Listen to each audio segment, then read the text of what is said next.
So ito no, bumili ako ng breaker na 100 pesos lang. So bago ko naman to bilhin, tiningnan ko yung seller nito. Pati yung mga data sheet nito dun sa mismong seller, dun sa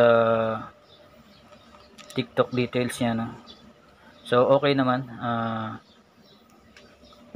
mura siya, galing China, siyempre galing China lang. 100 pesos lang to AC. So meron din silang DC no. At ito,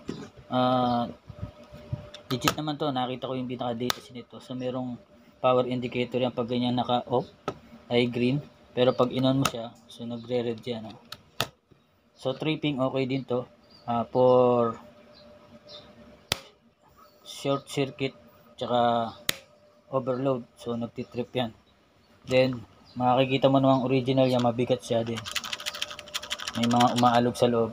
Then sa seller details nito, meron yung makikita mo kung ano yung dito sa loob niya, na talagang kumpleto yung element niya para mag-trip yung sham breaker. So kakabit natin ito ngayon sa isang box o tinatawag na panel box no. So may binili rin akong panel box doon din, syempre galing kay TikTok no. So ito yung panel box natin. So napakamura lang rin ito.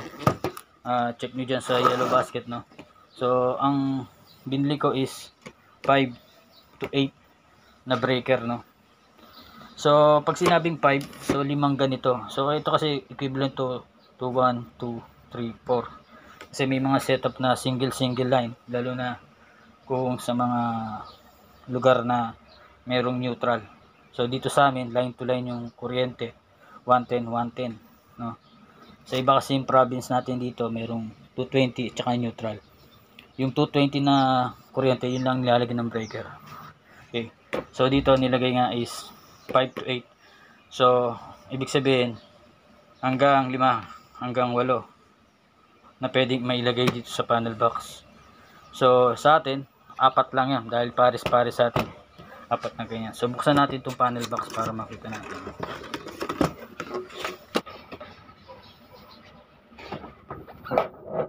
Okay naman to. So nanggaling pa to sa China no. So buksan nga natin itong box na to para makita natin yung loob no? So ito yung mismong cover nya, then ito yung breaker, ito yung railing, pati yung bus bar ng grounding.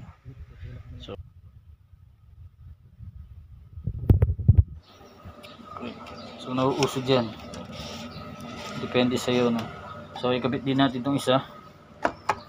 So ganun din, pwedeng kawitin nyo rin to para kung sakaling nahihirapan kayo, pwede nyo ipasok, kawitin nyo ito. Pagtanggal ganun din, kakawitin nyo ng flat screw. Ayan, yan. Okay, ano, okay na. So nauusog yan kung saan gusto nyo banda no. Pwedeng magkadikit, pwedeng magkalayo no? Then ito kasama rin yung ano yan, parang pass lang yan. And then ito yung tornilyo para dito sa dalawang slot dito, dahil pag kinabit natin itong takip yan, ganyan mo yan.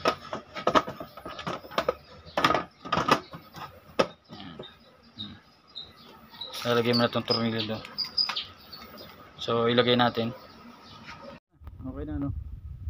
So flash tight din itong casing natin no? So ibabaon niya yan, ito galing ibabaon sa pader. So bitaw lang siya. So pag flash tight, tanggalin niyo muna itong cover. Pag mounted type okay na yan, nakaganyan na lang yan. Pero pag ipa-flash type niyo siya, kailangan niyo muna tanggalin itong ano, cover para ma-flash type niyo. So ito, tanggalin niyo yung cover.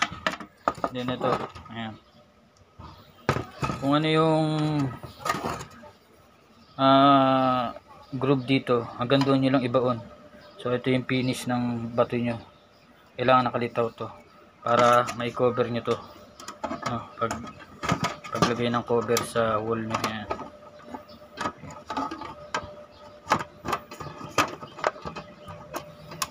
So okay, yun, ito lang ililitaw nyo. Okay. So click nyo na ang Yellow Basket mga electrical para makita nyo yung detalye. So yun lang. Thank you.